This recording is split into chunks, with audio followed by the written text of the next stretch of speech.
Hey y'all, what's up? It's Povu from Amp Academy here with another quick tutorial. This time we're working on the speed vault.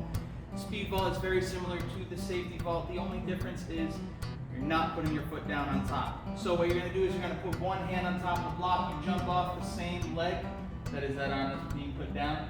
Kick your other leg up to the side, bring your feet together, land on the other side with a nice step out. Again, that's one hand, kick it up, land, stepped out. When you do the whole thing nice and smoothly, it looks like this. And that's been the tutorial on the speed vault. Make sure you guys like, share, subscribe, turn on bell to ring that bell to turn on notifications. That way you can make sure you get notified every single time we upload a new video. Thanks much, y'all, and we will see you next time.